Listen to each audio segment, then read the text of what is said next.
let us rest in some quiet sitting.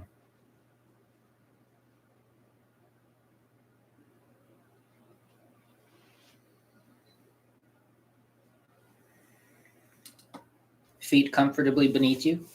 Again, just a reminder about posture. Allow the weight to fall into the front space, just in front of the sitting bones here. The shoulders are soft. Let your whole body be relaxed. Shoulders above the hips. Don't arch your back. Don't round it out. Just like with standing posture, we allow it to be soft and upright. Crown of the head floats up as the neck relaxes. The shoulders release along the side of the body, not rolling forward or pulled back.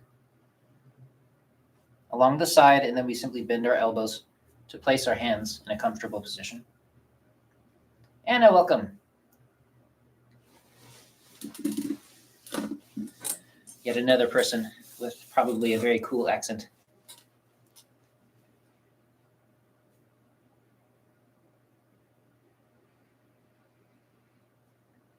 Clear, comfortable posture. The breath soft, chest released. Let your mind soak down into your body.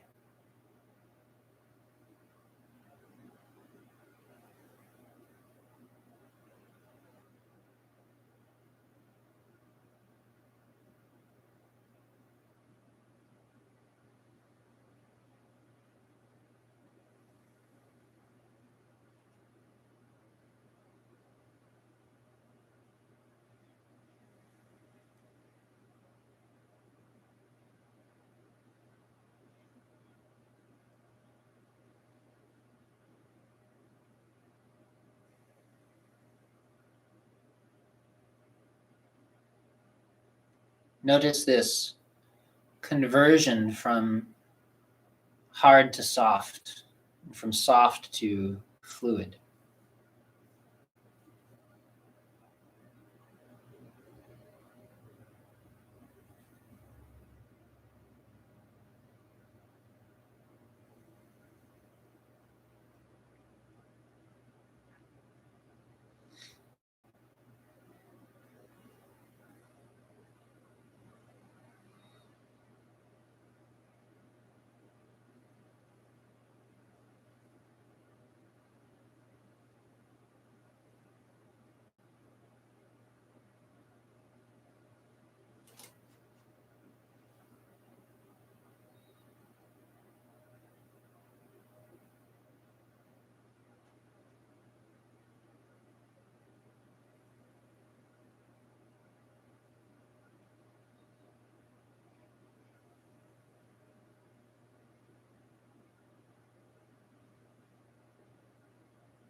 As you feel your body soften, are you able to feel your mind begin to soften as well?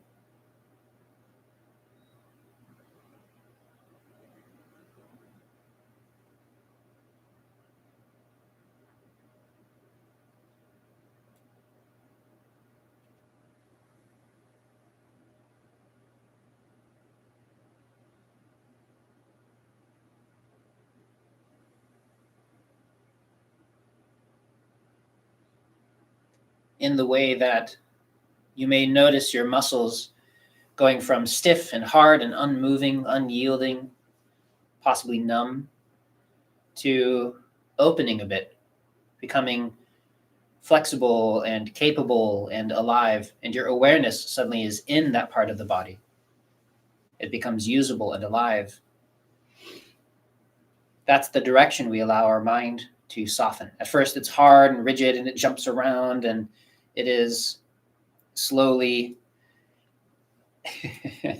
learning to quiet and soften and open, and it becomes available to conscious awareness. So rather than being like what the Chinese refer to as this white horse that you you jump on the back of it and it takes off without your permission, and it's just carries you.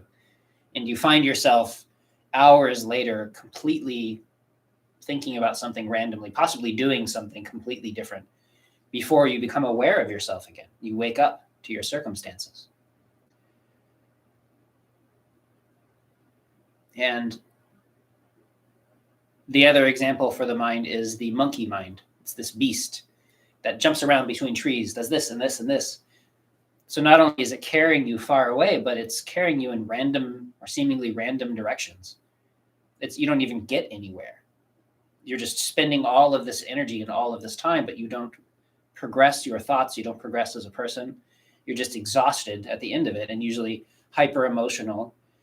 And maybe your head comes up above water for an instant, and you look around and why have I been obsessing about this for 6 hours? Maybe it's the next day.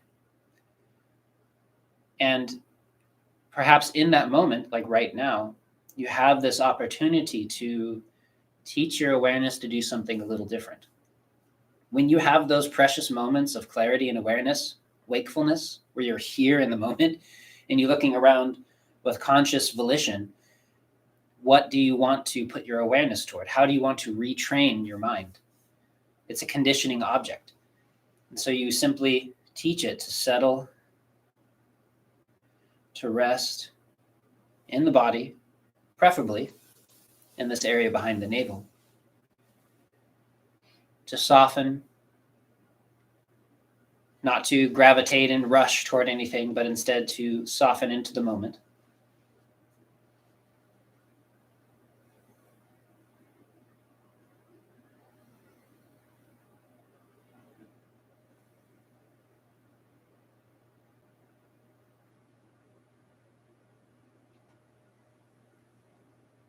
And the more you can feel that difference in your body, that's usually the first place people can experience that shift toward open softness. You can begin to find that in your mind. Find those times when your mind is maybe gripping the back of the horse or holding onto the tail of the monkey as it leaps around. And as it softens and you settle into the moment and you're just here, and there's just the sensation of the ground and your breath. In this case, the sound of my voice. Maybe the taste of tea. In that moment, take advantage of the opportunity to be awake. Because for a lot of people, and this is something I find fascinating, it's been studied, that people will spend only a few minutes each day. The average person in these studies, only a few minutes each day, essentially alive to themselves, awake to their moment. It's just collections of seconds throughout the day put together. To me, that is a kind of tragic life. And so we want to learn to be to inhabit our own existence in a settled, calm way. This is where the change happens. And it's not complicated. It looks just like you think it does. And it starts in moments like this, and this, and this.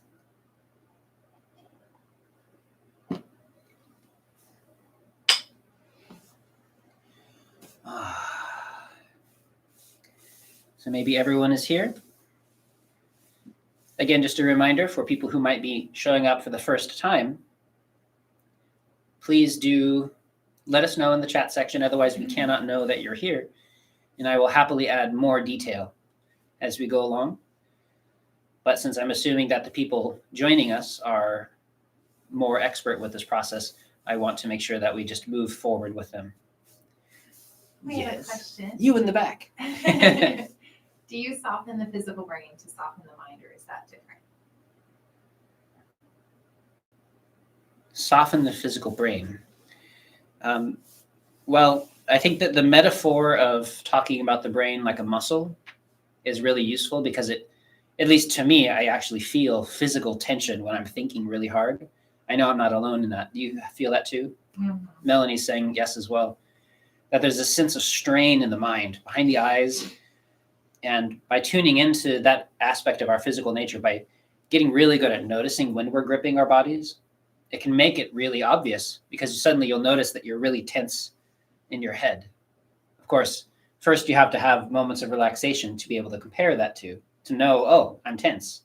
First, you have to find softness. And so from that perspective, that kind of clenching, whatever that is, because of course the brain is not muscle material, it doesn't clench physically like that.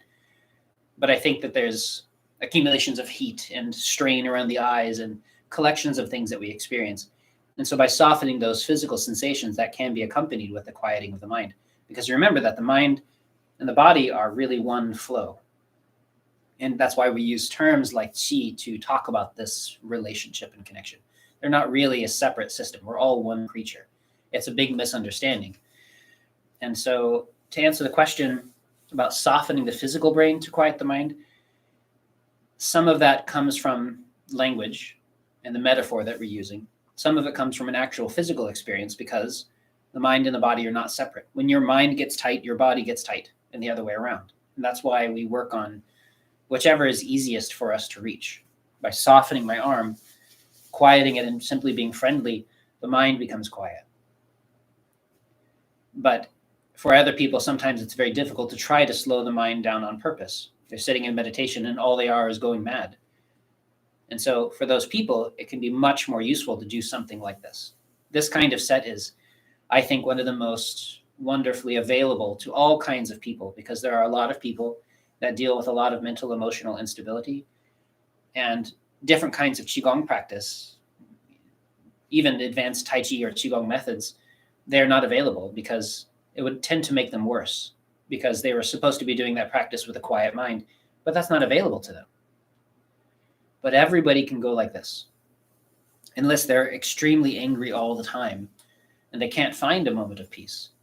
For those people, again, something different is maybe medication is better.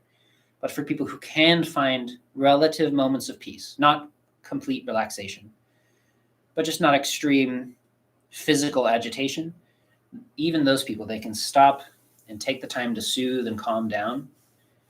And that impacts their mind. And so through a side door, so to speak, we learn to quiet the mind and to slow this riding of the white horse and holding on to the monkey's tail. And slowly things come into center. Slowly we develop an anchor, which helps. And all of these practices that we do retrain that aspect of our nature. It just requires consistency. And that's often the hardest part for people.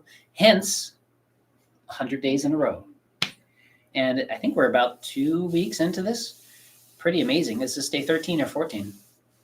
14, I think. How fantastic. So if you've been with us through this whole process, 2 weeks of solid practice is quite a thing. You should definitely congratulate yourselves. Later, when we're patting our back, you can pat your back. And I highly recommend sharing this with people, even if you're just teaching it through yourself, with anybody who is unable to do regular Qigong or meditation because they're just too agitated. This is a wonderful way in that's much safer and easier, I think. I hope that answered your question.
So this is a wonderful moment to explore that physical experience of tension when the mind has been very active.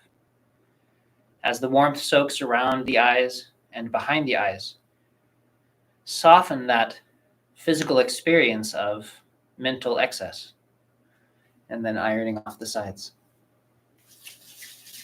Notice how it helps to quiet the mind. And again, be very careful you're avoiding trying to force relaxation. That's that joke I have on a lot of my shirts. Soften harder. It doesn't work. Release, let go. That's what I have in another shirt.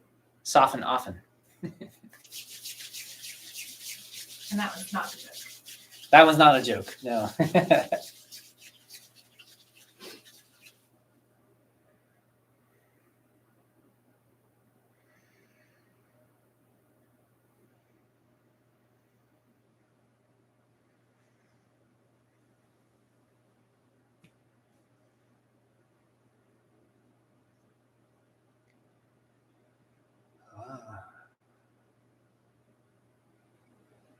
Especially if you find yourself congested.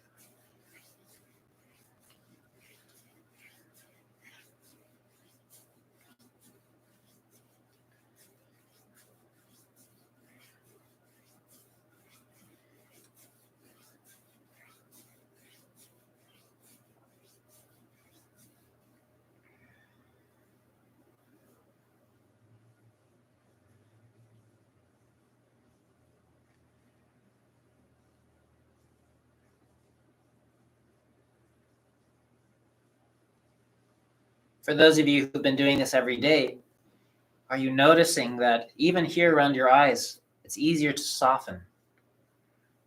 Maybe your skin feels different.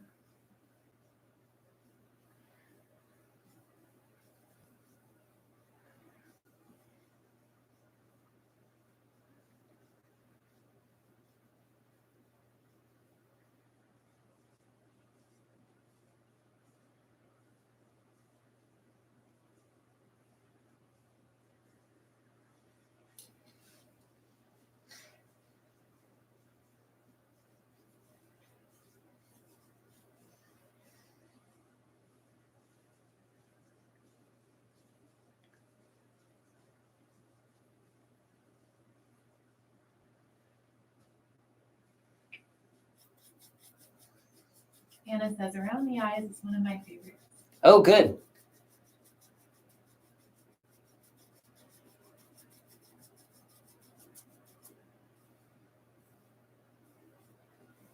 This is one of those areas that we carry so much tension.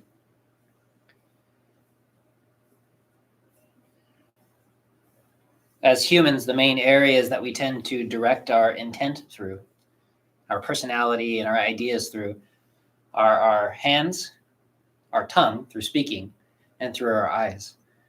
And so we're constantly and moving and all kinds of stuff going on here. As a young autistic kid, I had a very flat affect and I spoke in a monotone way, and I did not understand why people were constantly contorting their faces just to say something. I had to learn how to make expressions.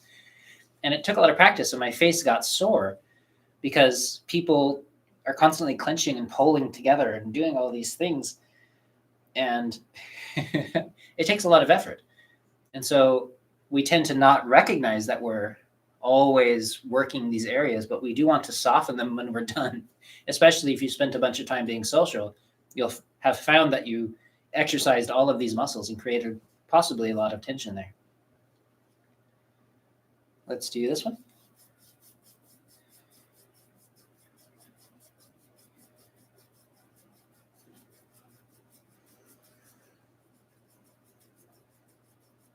Softening and warming, and then releasing to the sides.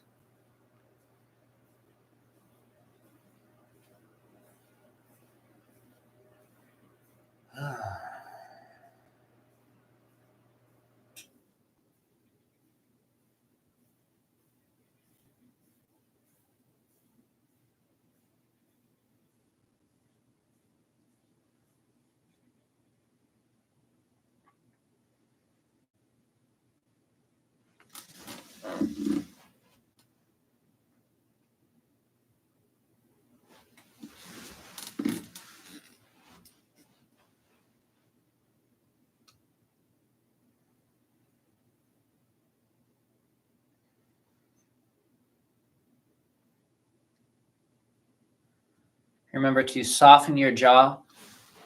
The jaw, when it releases, it relaxes, not just hinging open at the teeth, but it actually softens down away from the ears, as well as releasing forward slightly. If I exaggerate, it goes this way. And so as you're releasing, make sure that you are releasing all of those lines of possibility.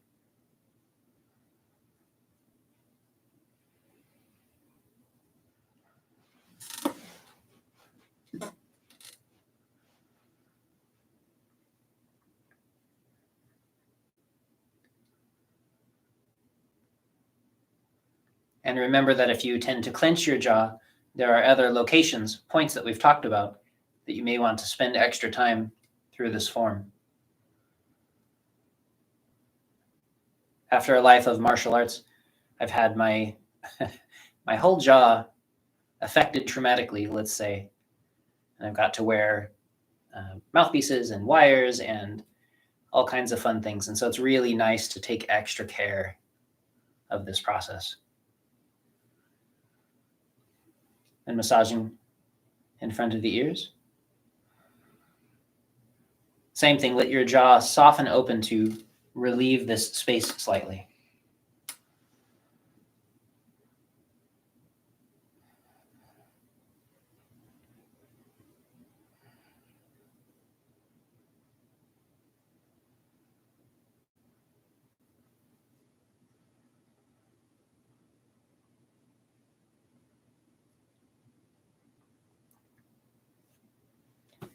And then, again, going through this ear series, beginning by releasing from the jaw to the front of the ear with one finger in back to help constantly massage this. We call it the hook of the ear behind here and the space around the back of the ear. And then massaging over the ears themselves, both times until heat seems to pour in. Massaging around the rim of the ear and the ear lobes. You can tap your fingers against the back of your ears if you like. And compressing your ears several times. And then tapping your fingers against the back of the head while the ears are compressed.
Closing whenever you're done. Taking a moment, again, to tune into your body. Some of your awareness settling into the space behind the navel, but also being aware of the new openness and warmth that you've created. By letting our awareness, our conscious awareness, notice these changes, our body is far more likely to maintain them. They become part of our nature rather than something that feels foreign.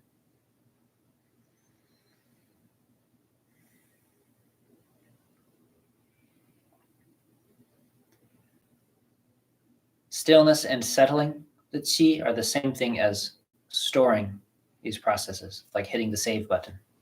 So always take the time to return to stillness after you practice anything. Makes you progress much faster.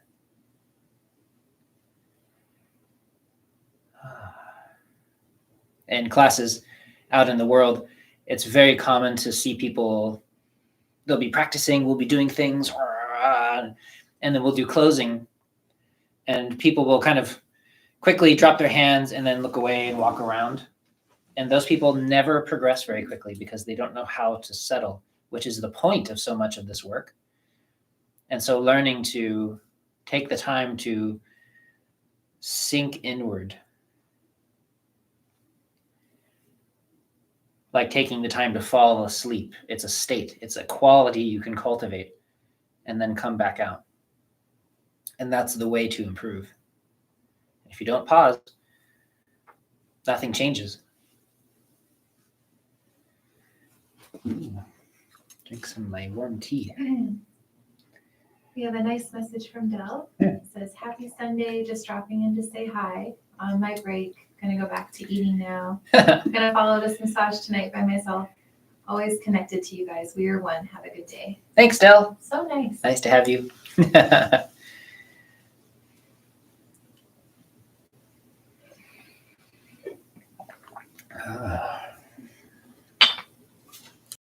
People in this community. Yeah.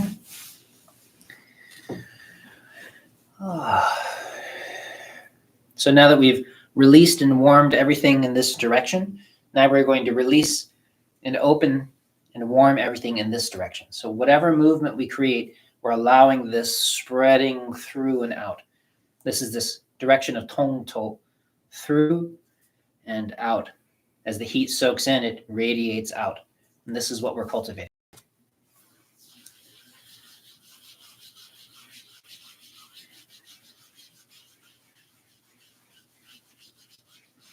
For those of you who might be dealing with fun COVID experiences, which primarily, it affects the vascular system and other things, but it also has a strong impact on the lungs. At least the old variations do. I don't know what the new variation does. This is the lung channel here. It runs down the arm. So I'll call these points out. And let's spend a little extra time here, softening open for the lungs. So just under the collarbone, in this little V, the side of the pectoral muscle here, the side of the breast, softening this whole area open. Encouraging movement down toward the thumb and index.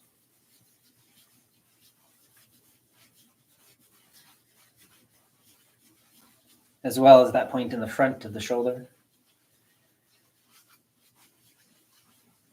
And then relieving beneath the arm. Softening the heart channel.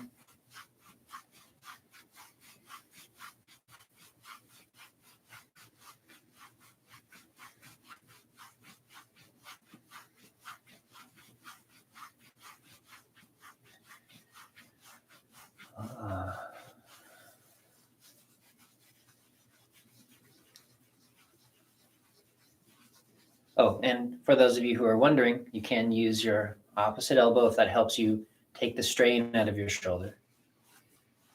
Your opposite hand on your elbow.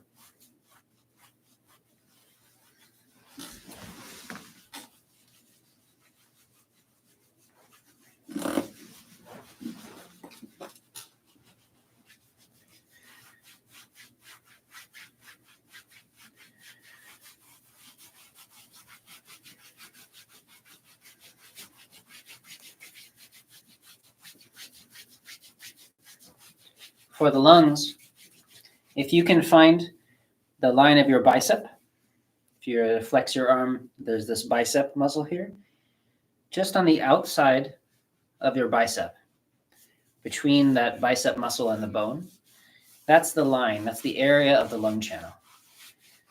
You want to encourage this spreading, warming quality. You may find even that it's sore if you've got things going on.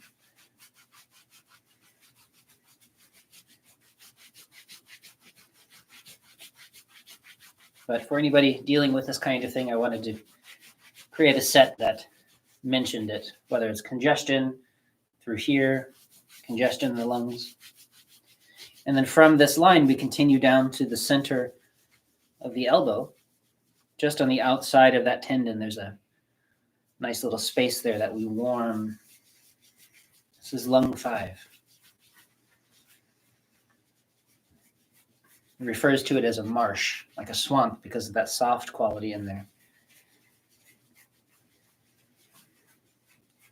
We want to warm and release and nourish this point.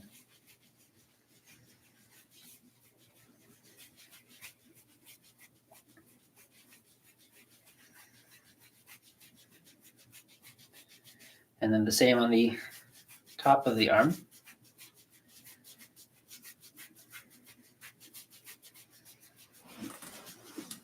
And again, I'm using the side of my hand, but you can use your fingers or your thumb or your palm, whatever's most easy and comfortable for you.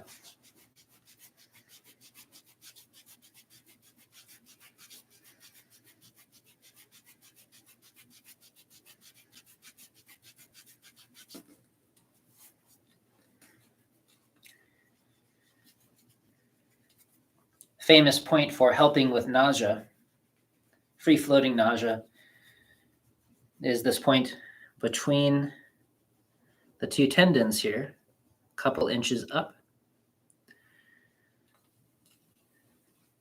Only sinking in deep enough to stimulate the point. But if you find yourself feeling nauseous with this particular fun bug, this could be something that helps.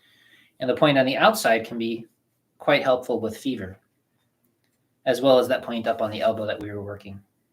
And this is a pin rather than a pin. Yeah, Chris made it that word. Yeah, this is just a circular rubbing. Okay. Yeah, without any friction necessarily.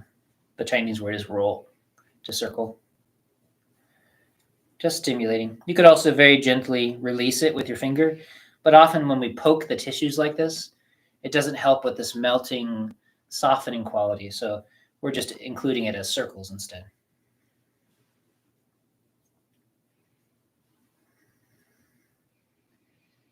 And then a point that we don't normally include, just here on the inside, the thumb side of the wrist, and this soft line, where perhaps you might take the pulse if you were to watch somebody in the movies, and you can tell with somebody that doesn't know anything about anatomy because there will be this very beautiful performer who walks over in their doctor's garb and they take the pulse and they stick their fingers in some really random place. Let me take your pulse. And so this is an area that you might take the pulse. And this is the lung channel. So we want to soften and warm that. This reaches out in that direction of the thumb soreness that people often experience, along this line toward the thumb. Lung 7, lung 8, lung 9, lung 10, lung 11.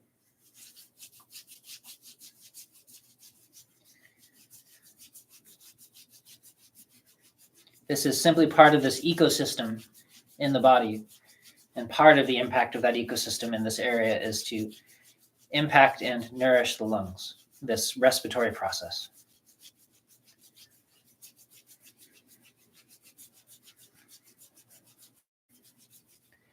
And then grasping.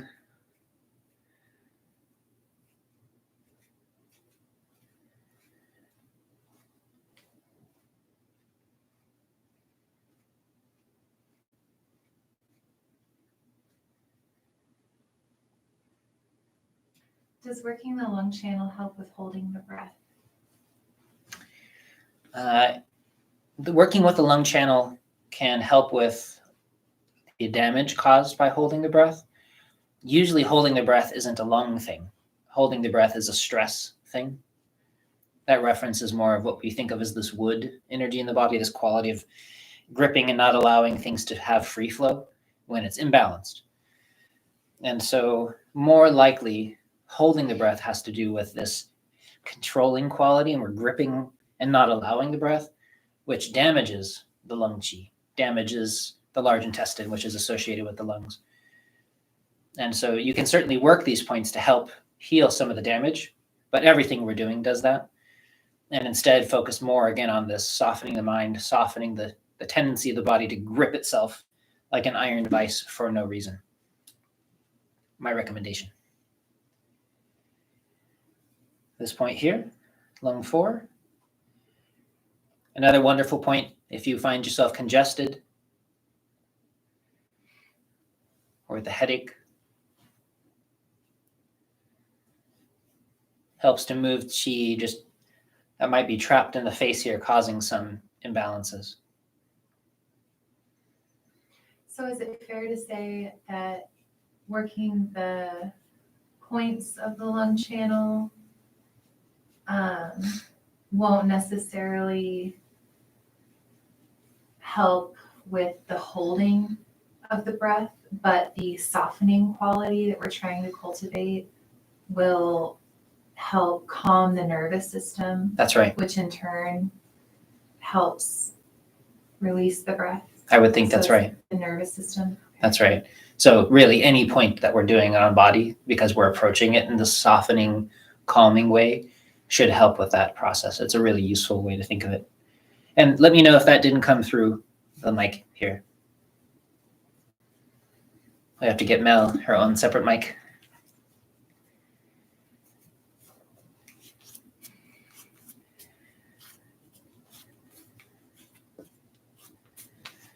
Ah, feels good.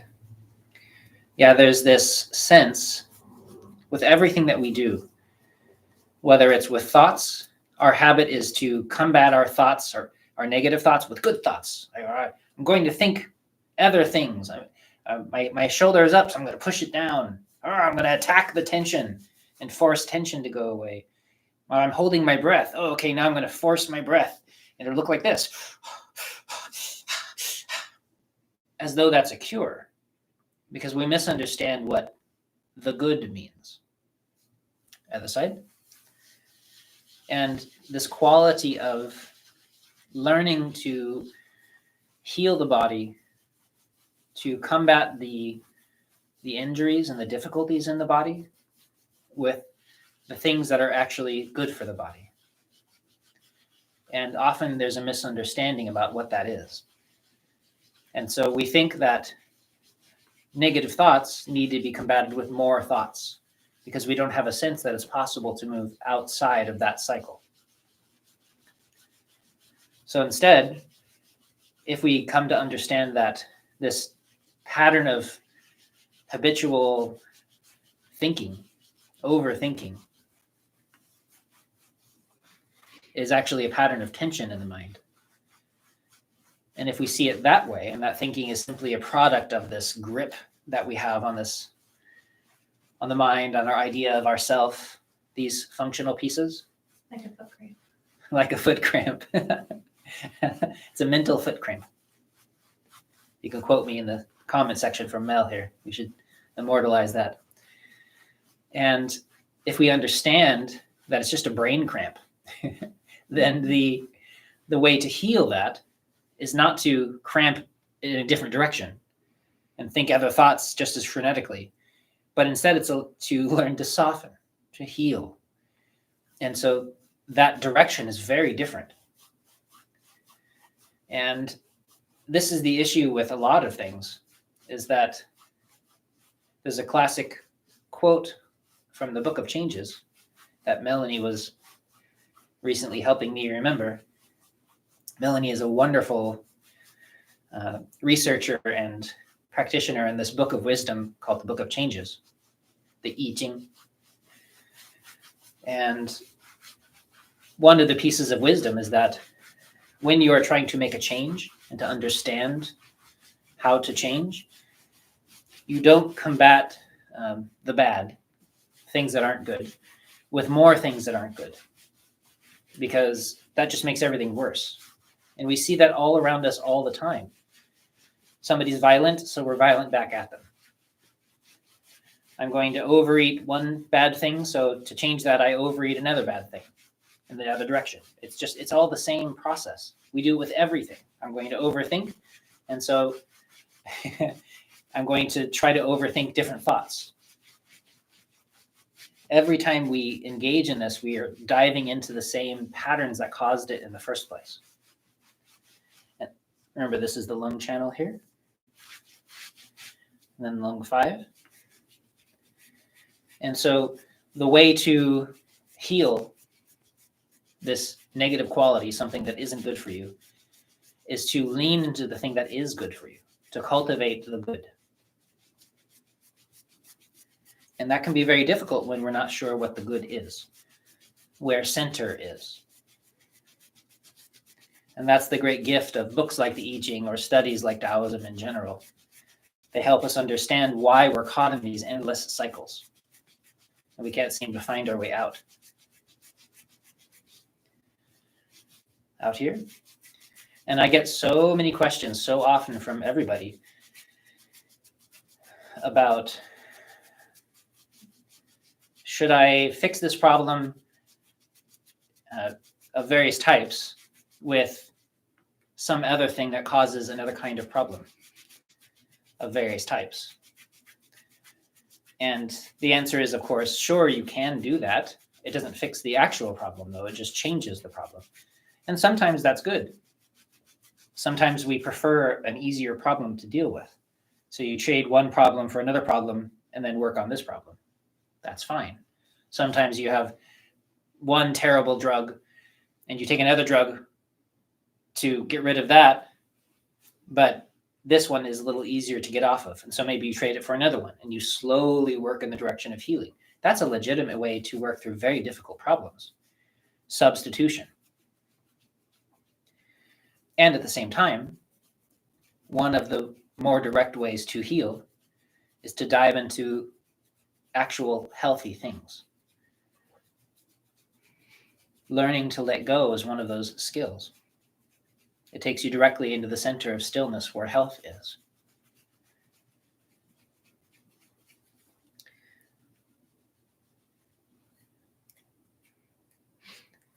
Do you have things to add from the Book of Wisdom? You have to speak up a little bit. I guess, what would you say to someone who, like when we're comparing a foot cramp with a mind cramp, and the relative difficulty of letting go of the mind cramp, so to speak, the thoughts? Is it the belief in the thoughts that makes it so difficult to let go of? Do you want to speak to that? Sure, that can be very difficult. And just a reminder, this is lung 9, lung 7, lung 8 right here, all the way out to the thumb. And of course, again, sound off in the comment section if you're having difficulty hearing Mel. She has a very soft, pleasant voice that can be difficult to hear. I'm working on my lung chi. And so the question was about that there could be a difficulty with letting go of thoughts because we reinforce them by believing the thoughts. Is that right? Yeah, or like, maybe we recognize we're in the middle of a thought storm and then we think to ourselves, oh, shoot, I was overthinking. And now you feel bad about overthinking. That's right. Now you're thinking about overthinking. Yeah. That's right. And that cycle goes on forever because we believe that thinking is the cure for thinking. Mm-hmm. And so it feeds into the same process. And it can be really difficult because you sit down to meditate and you say, okay, just 5 minutes of being quiet. Mind, you got me? 5 minutes of being quiet. We're good, right? And the mind maybe sits in the back for a second looking at you, the cagey look in its eye. And then you go, this is nice. And then your mind goes, what about this? If we don't think about this right now, the world will end. I bet your house is on fire. And there's a really strong energetic momentum to it That's as right. well that seems to lend credibility to that thought. That's right. If you're feeling fear, And the thought is saying, we need to do something about this or else. Or else. And Yeah, that feeling perpetuates the thought. that's right. And so coming to understand that that's the job of the mind. It's trying to help. And it's a difficult tangle. At the core of it, for people that have studied these things, there's this understanding about the nature of self and how you can disentangle the nature of who we think we are. And that does an instant blow to the mind, because all thoughts are based on me, my sense of self, all of the kinds of thoughts we're talking about. And so let's do closing.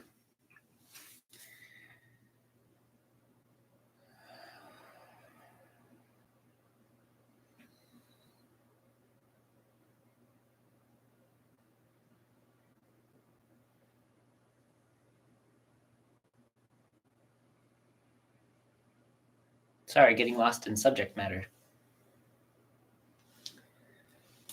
We can also shake out the arms if you like. So recognizing various aspects of the mind that are problematic, but don't combat them with more of the same problem, with tension, with ideas of yourself, making it a project to make yourself better or different. These are things that tend to lead into the same process. And so the trick then becomes, how do I learn to soften my mind with loving attention, kind thoughts, kind feelings, which don't arise from, I feel like I should do this, but rather, this is a very difficult situation. This is a kind of illness. This is a kind of agitation. And just the way you would with any friend or somebody that you love, you see them agitated, you don't whip them up or tell them that they're bad. You would never do that. Hopefully you would never do that. But you would rest with them and help them calm, ease their concerns, and help them settle into a state that's more healthful. But we tend to not do that inside. That's what makes a set like this so wonderful, because there's all of this non-verbal, non-intellectual communication, this sense of, okay, it really is okay. And that message soaks in. And our mind slowly learns a little bit about that process.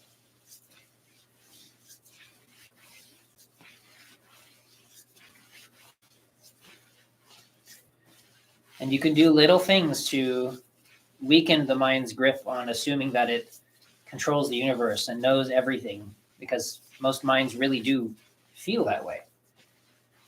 They imagine that if they think hard enough about something, that it will change. This very magical thinking can cause a lot of problems for people.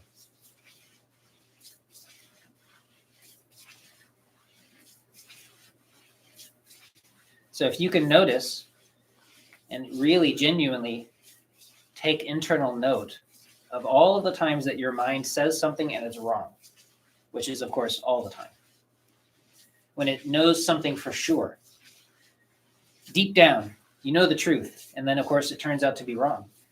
What most people do, from my experience, is they instantly forget that happened. They move to the next thing that they're sure is right.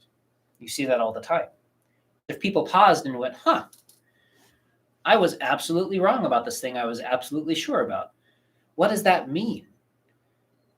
And not only correct their idea, which is a really important thing to do, but also correct where they were coming from inside that made them so horrendously wrong, dangerously so. Correct the principle underlying that wrong thought in the first place, and everything starts to transform. This is, in Buddhism, we talk about it as insight. There are insight meditations where you examine the nature of how you are. And if you look at a thought and you go, that was strangely wrong. Why was I wrong? The deeper you can go into that, all the way down to, my mind decided that it could read the future and foretell other people's thoughts and know what's really going on. No matter how real it feels, if you can see that it's not real, you've gone a long way to weakening its grip on being a master of the universe, which I think is something that most of us really need. You have anything to add to that? No. Okay. And I hope that's helpful for somebody. It really is possible to help your mind learn to slow down and become gentle.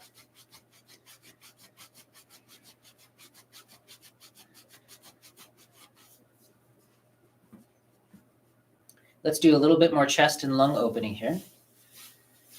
You can emphasize softening open, circling over one side, as though my shirt is wrinkled and I'm trying to spread that out across the surface tissue here. Both directions. Being very gentle, especially if you have breast tenderness of any reason, any origin.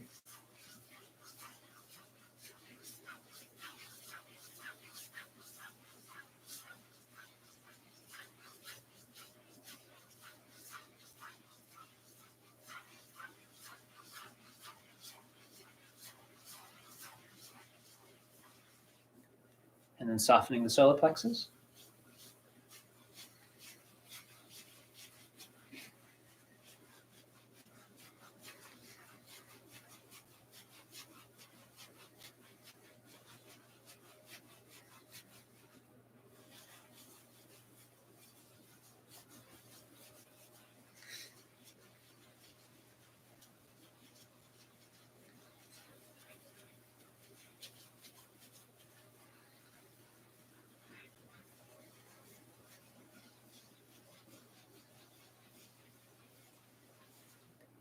And then just below the solar plexus, in the center of the belly here, above the navel. One wonderful example of a friend of ours who has fully learned to harmonize with and balance a very severe OCD problem, anxiety. It came with a lot of emotional damage and trauma. And this person uses a method where they write down all of their very strong thoughts when they're certain something bad is going to happen, when they feel absolutely deep down in their bones that this thing is true. And then they write it down on an index card, and then they go out and prove to themselves that it's not true. And they keep this collection of thoughts, and they review it daily. They still do it. And it's this wonderful lesson. It's this way to train the mind that it really doesn't know what it's talking about. It really can be wrong. And if we can loosen that grip on the mind, thinking that it's the ruler of the universe, and that thoughts have some sort of deep inherent meaning, especially about ourselves, it goes a long way to making the mind more of a friend.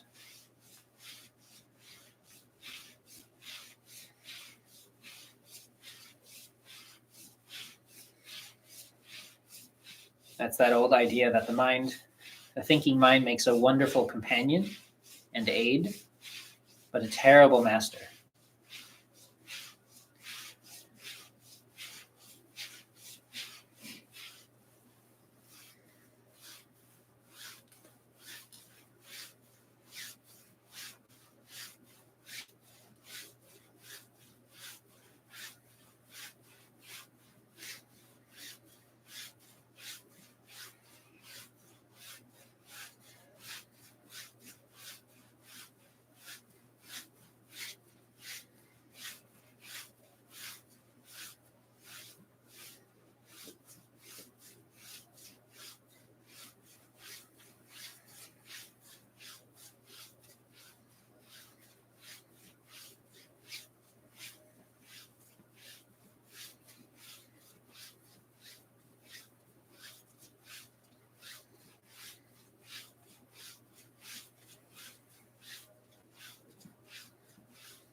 Feels good.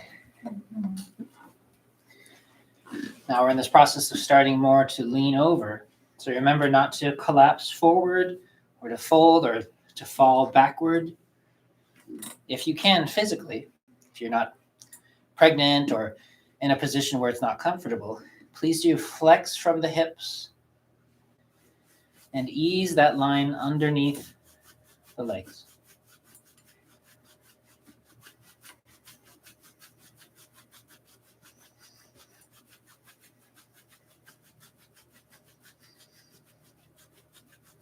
Especially if you have lower back pain, spend extra time here.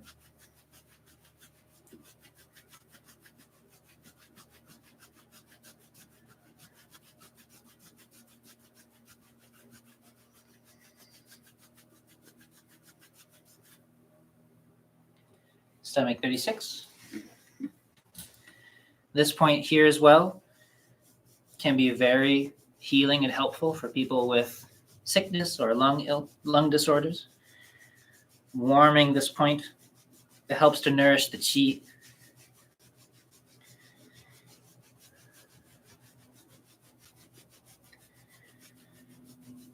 You do want to be careful doing this kind of point too often if you're just getting sick, though, since we're talking about COVID and these kinds of illnesses. This is more something that you'd want to do just before you get sick, or perhaps after you've been sick for a while and your body just needs a boost of energy. But if you spent a lot of time trying to nourish your qi and gather energy while you're just getting sick, sometimes that can have the impact of making you a bit worse.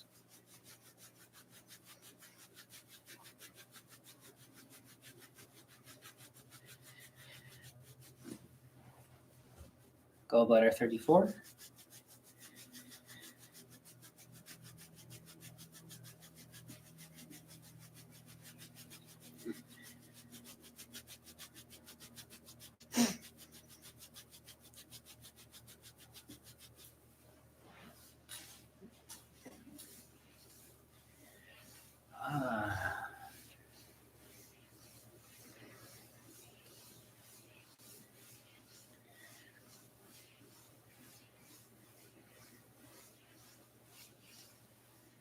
Your hands are soft, gentle, listening to the tissue beneath.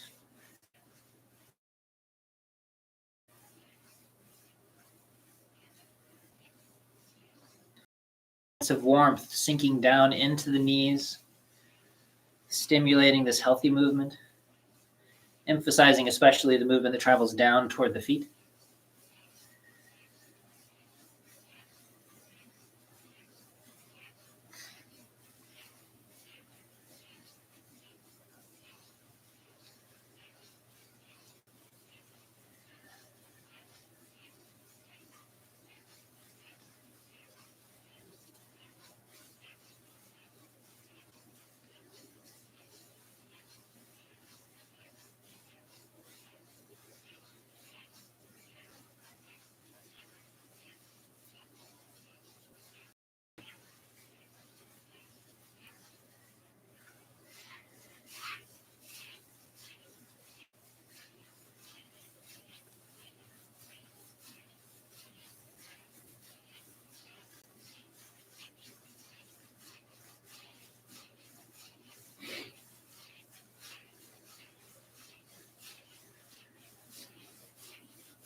If you happen to notice that while you are taking the time to warm your knees, and the heat feels especially good, or if you notice that your knees get sore during the cold times, please do take the time to add heat to your body. Soak in a warm bath, wear extra warm things. There are electric knee warming things that you can buy, which are wonderful. There are hot warming pads that you can use. I'll show you one in a moment.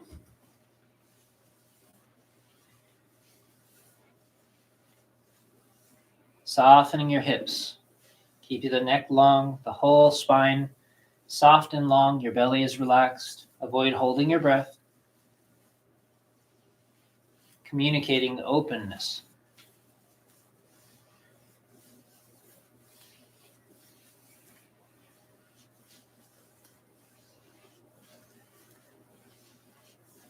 Dredging the tissues upward.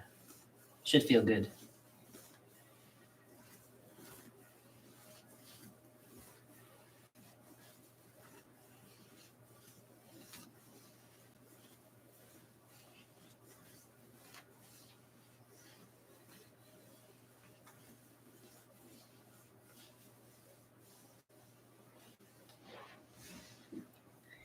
So there are warm pads that you can add to your body.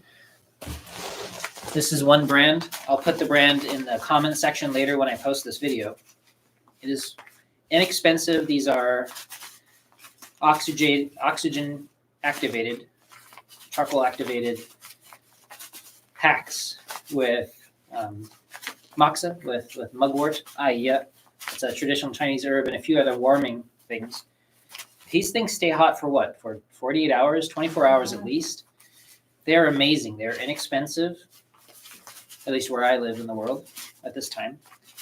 And they come with these wonderful little packs like this.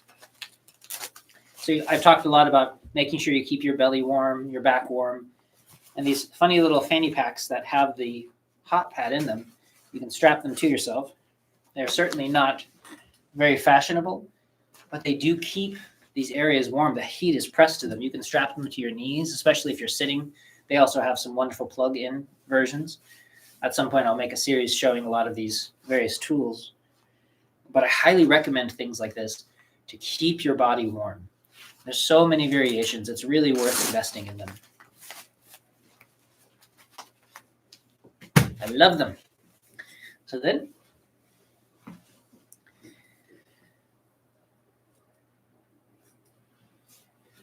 easing the calves, the Achilles, the muscle next to the shin, and maintaining softness in your hand, softness in your mind and your breath, being gentle.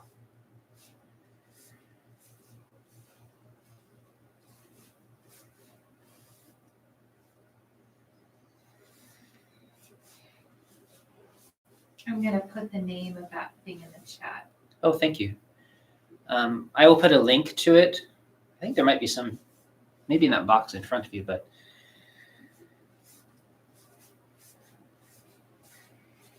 because we have so many people in different parts of the world, you'll have to search locally.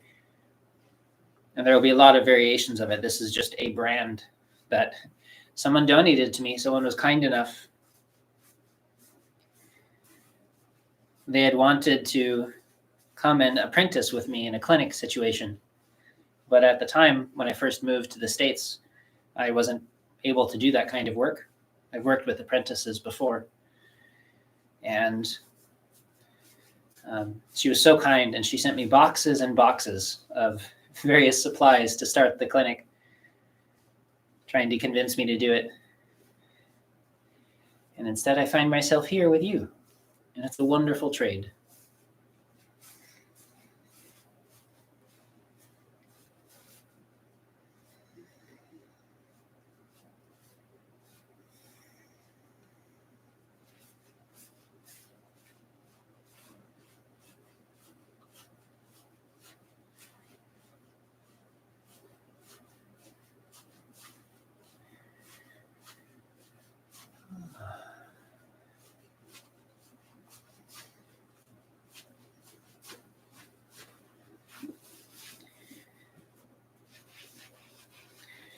And also, if you find that your pain is much better, local pain is much better when you are warm. Of course, stay warm in general, invest in a good jacket and warm clothes. Avoid the cold and the wind, and that will go a long way to helping. Take a hot bath, get a little sauna to put in your house if you can afford it. But also, if you have access to traditional Chinese doctors around, they have wonderful treatments for that kind of thing to boost this warmth and this yang qi in your body. Herbs will do it wonderfully well. Of course, every person's diagnosis is a little bit different, but it is very worthwhile seeking one out if you can.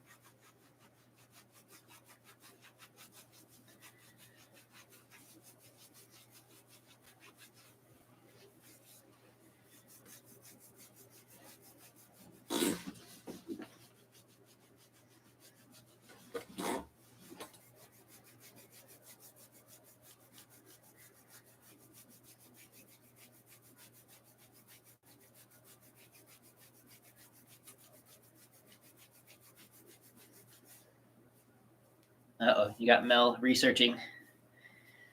Mel is amazing researcher.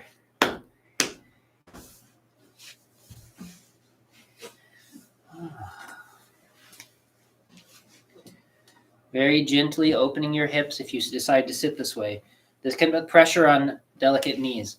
So please do go slowly. Find the posture and the position that works well for you.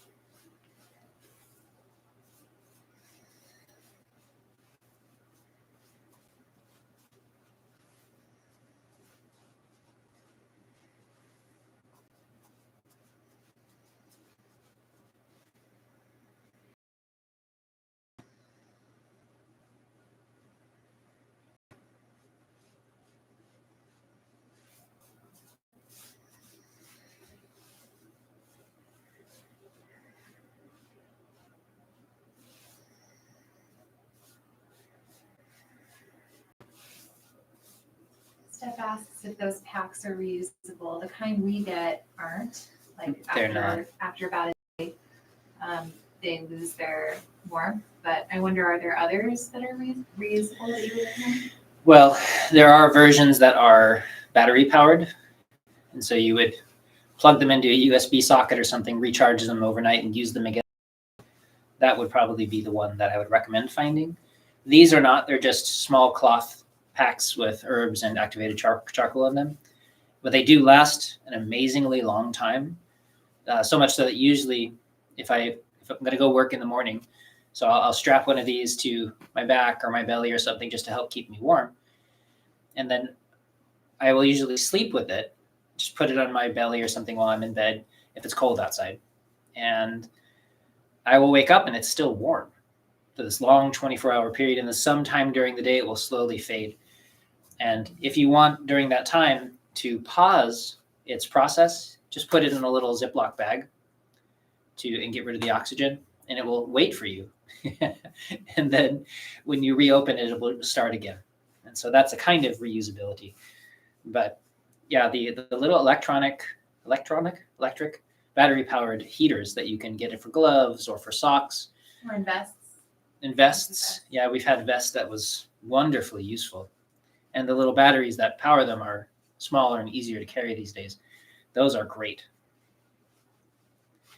One of these days I'll get sponsored by different companies doing this thing and I'll demonstrate them.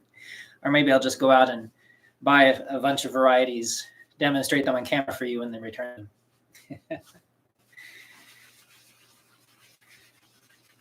But I'm a huge fan of using these methods to stay warm.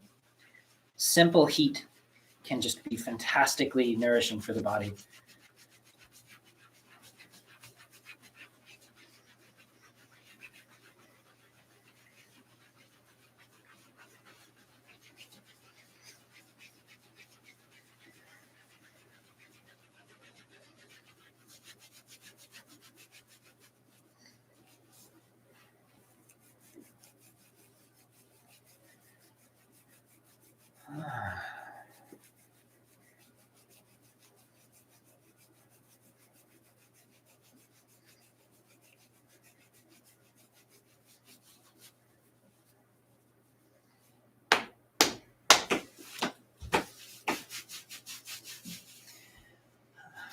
Feels good.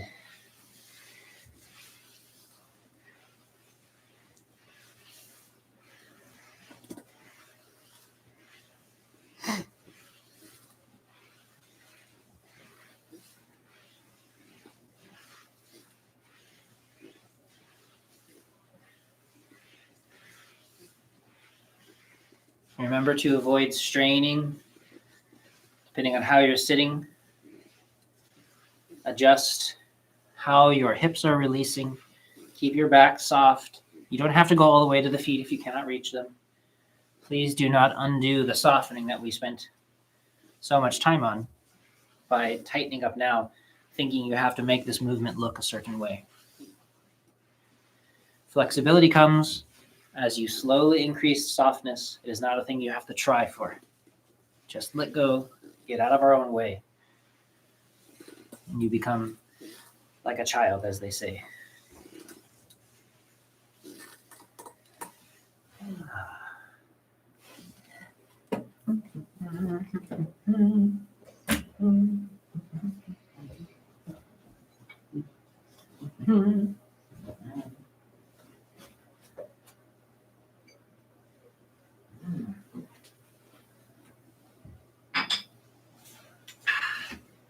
That's good stuff.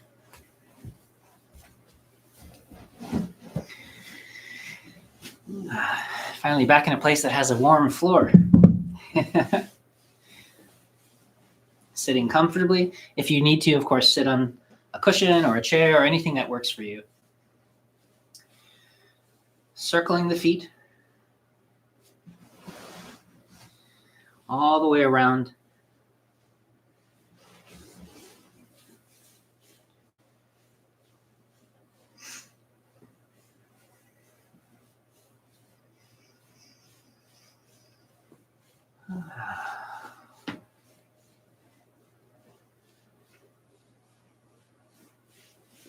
You want this movement to travel all the way up to the sitting bones.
Keeping your thighs relaxed as you soften down.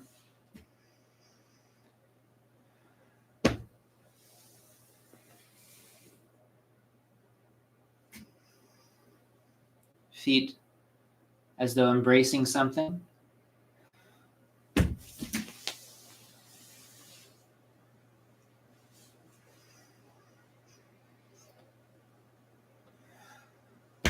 I got some feedback that this one is especially difficult for people, so please be gentle. Only make the movement as large as feels comfortable. Find a comfortable way to sit. Don't hold your breath, please. Your back and your hips are soft. This is just another way for you to soften and loosen up. You can listen to my voice. I'm not straining as I fall down. I'm just softening along. Adjust the movement so that you can soften along. That's all. It doesn't have to look a certain way at all.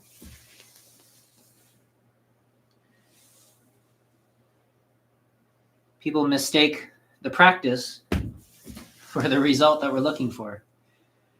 The practice is not the goal. The thing we're developing is the goal.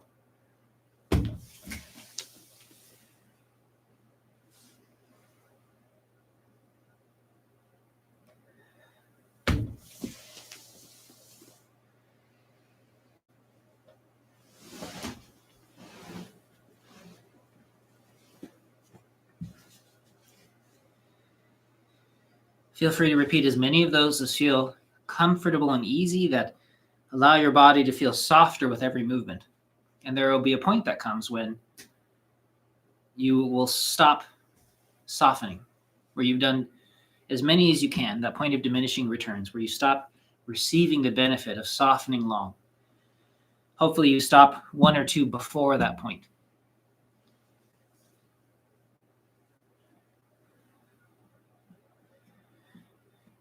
Please be gentle and easy.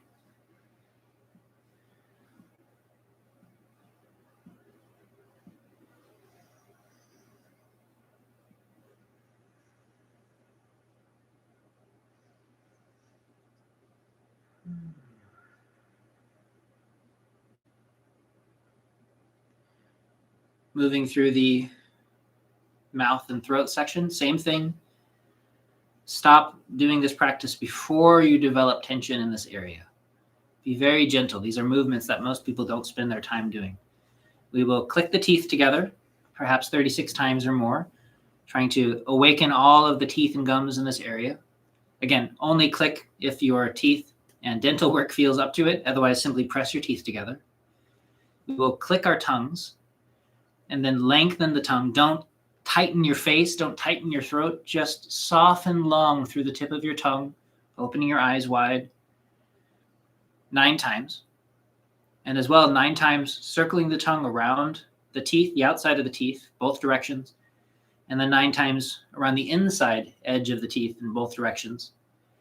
And then taking that gathered saliva that most of us will have and swallow it down, following its path down to the navel. Take your time.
If you'd like to lay down for a couple of minutes, feel free to do so, softening your body.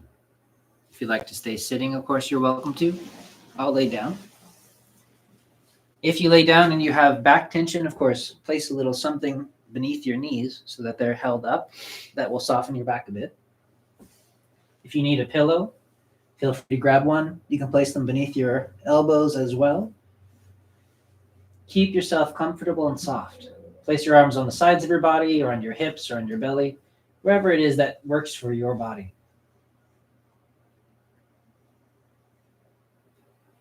Letting the breath soften.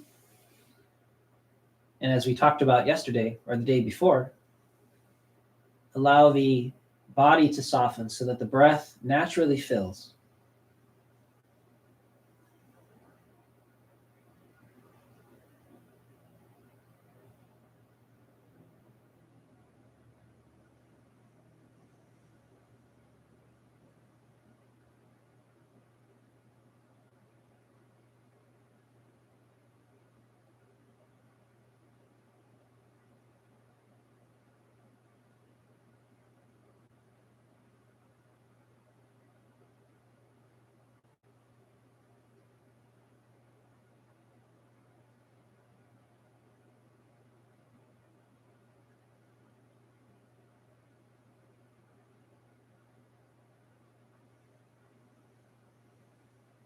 Feeling your whole body open and soft.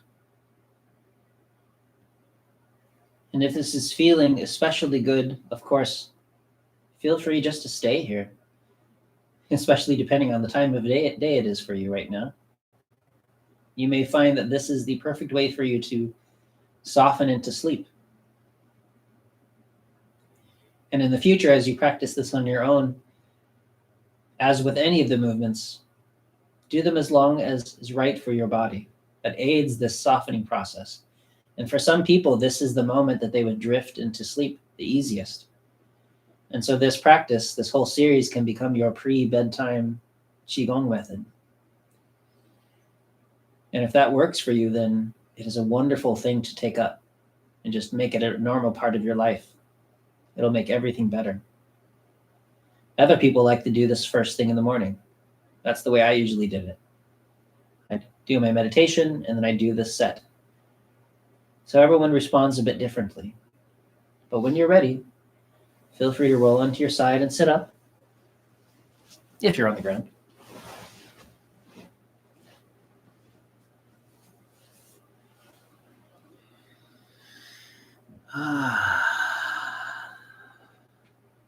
If there are any questions, we'll wait a couple minutes to see if any show up. For those of you that are zipping away, thank you so much for joining us, and I hope you enjoy your practice.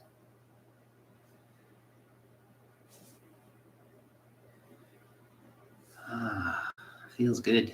Mm-hmm. Yeah, my hips always feel so much better. I love that. And as a reminder for the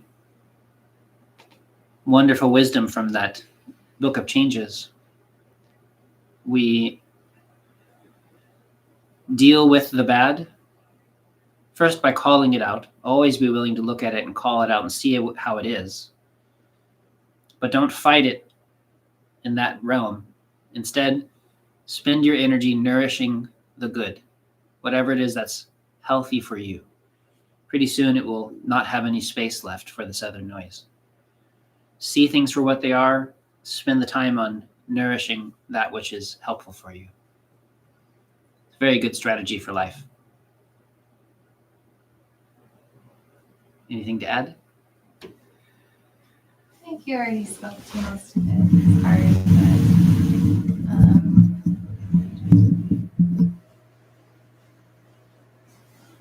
I guess I'm trying to find a better word for dangers,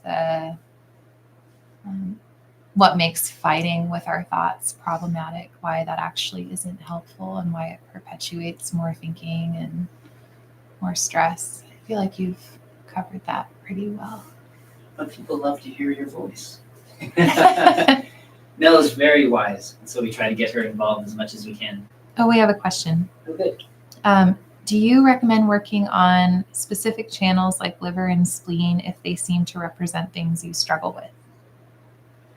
I do recommend them in the sense that, well, one, because remember that these conditions are all systemic in nature.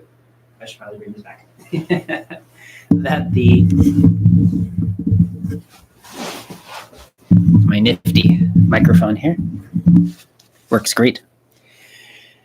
That on each channel, it can tend to have an impact special for each of these various organs or problems that we may have. So for instance, if we have stomach problems, we spend extra time on the stomach channel. That is one way of working, But we can also recognize the more systemic sense of these, because in Chinese medicine, while the way it's traveled out of China, we tend to refer to the organs as though that's what we're talking about. We talk about the liver and we think, oh, my liver. But really, if we think about it in the traditional context, what we're talking about is an entire system. That's why sometimes I prefer to use the more poetic words like wood, this kind of thing, or the energy of spring in our body. And we're talking about systems of movement, of it, with the liver, this process of the ability to allow free flow in our lives, in our bodies, in our movements, but also in our emotional structure. So anything that doesn't allow free flow in our bodies, like gripping musculature, or we become very stressed and our hands and feet become cold because everything is drawn toward the center in this stress response. Emotionally, we become restrained and we hold onto everything emotionally. All of this is this same, quote, liver problem. The tightness in our sinews and our joints because everything is contracted around. So we become inflexible people, not just physically, but also mentally and emotionally. This leads to emotional patterns like anger because things are held until they explode, or these kinds of patterns are systemic in our world and in our lives. And so we can treat the liver, what we're talking about the liver, not just on the liver channel, which, you know, is all the way through here, but in every aspect of our lives. And this is the sense of being friendly and kind and generous and gentle. Those are expressions of a healthy liver chi, softening in order to create flexibility rather than pushing and pulling on it. One is a healthy liver chi expression. One is unhealthy and creates more problems in the future. All of these aspects are important to recognize about the nature of Chinese medicine, how we see it, that it becomes more than just about, oh, this does this, but rather this system is part of an ecosystem and we can heal it from any angle. Also on the channel and the specific points, but also the way we do everything. And I feel like it's a really important shift to make. And I hope that helps. It's a really good question.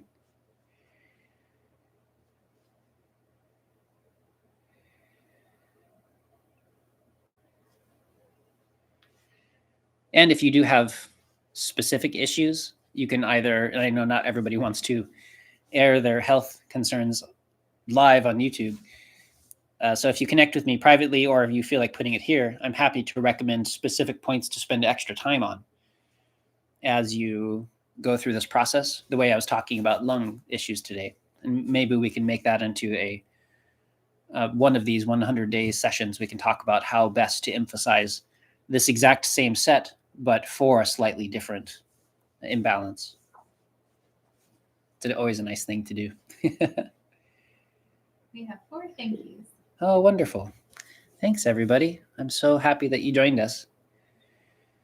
I'm guessing that there is no other specific question. And so we will sign off. It's still very cold and icy up here. It's nice to be back over here next to the river. The frozen river. Yeah, gosh. This is our little space we call Serenity. Our little meditation trailer cabin space we nicknamed Bob Moss. And so if you hear us refer to those two, we're now here in Serenity, and it's warmer, although very chilly outside. And we're happy to be back. And so I'm able to sit on the floor, wear my socks. That's a good thing. And it's nice to have everybody here. Again, thank you so much for joining us. We very much appreciate you. Mel, any other closing thoughts? No, just wishing everyone well. Nice to see everybody. It is nice to see everybody. See you tomorrow.